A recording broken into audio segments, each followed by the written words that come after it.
ഡൽഹിയിലെ ചെങ്കോട്ടയ്ക്ക് സമീപമുണ്ടായ സ്ഫോടന കേസിൽ 2 പേർ NIA പിടിയിൽ. തീവ്രവാദ ഗ്രൂപ്പായ അൻസാർ ഗസ്വത് ഉൽ ഹിന്ദ് പ്രവർത്തകരായ സമീർ അഹമ്മദ് അഹാങ്കർ, തുഫൈൽ അഹമ്മദ് ഭട്ട് എന്നിവരാണ് പിടിയിലായത്. ഇതോടെ ചാവേറായ ഉമർ ഉൻ നബി അടക്കം 12 പേർ പ്രതിയായ കേസിൽ 11 പേരും NIA പിടിയിലായി.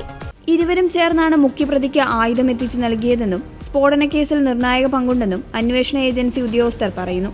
ഇരുവർക്കും സ്ഫോടനത്തിന് ഗൂഢാലോചനയിൽ പങ്കുണ്ടെന്നും ഇതുകൂടാതെ നിരവധി മറ്റു സ്ഫോടനങ്ങളുടെ ഗൂഢാലോചനകളുടെയും ഭാഗമായിട്ടുണ്ടെന്നാണ് NIA കണ്ടെത്തൽ. 2025 നവംബർ 10 ചെങ്കോട്ടയ്ക്കടുത്ത് സ്ഫോടനമുണ്ടായത്. ചെങ്കോട്ടയ്ക്കടുത്ത് വെച്ച് തിരക്കേറിയ സ്ഥലത്ത് വെച്ച് ഹ്യൂണ്ടായി i10 കാർ പൊട്ടിത്തെറിക്കുകയായിരുന്നു. തുടർന്ന് നടത്തിയ അന്വേഷണത്തിൽ ഉമർ ഉൻ നബിയാണ് വാഹനം ഓടിച്ചിരുന്നതെന്ന് കണ്ടെത്തുകയായിരുന്നു. പുൽവാമ സ്വദേശിയായ ഉമർ ഫരീദാബാദ് അൽഫല സർവകലാശാലയിൽ ജോലി ചെയ്തു വരികയായിരുന്നു. 15 പേർ കൊല്ലപ്പെട്ട സ്ഫോടനത്തിൽ നിരവധി പേർക്ക് പരിക്കേറ്റിരുന്നു. സ്ഫോടനത്തിന് മുമ്പുള്ള ദിവസങ്ങളിൽ ഫരീദാബാദിൽ വൻ അളവിൽ സ്ഫോടക വസ്തുക്കൾ കണ്ടെത്തിയിരുന്നു. ഈ സംഭവവുമായി സ്ഫോടനത്തിന് ബന്ധമുണ്ടെന്നും അന്വേഷണ സംഘം കണ്ടെത്തിയിരുന്നു.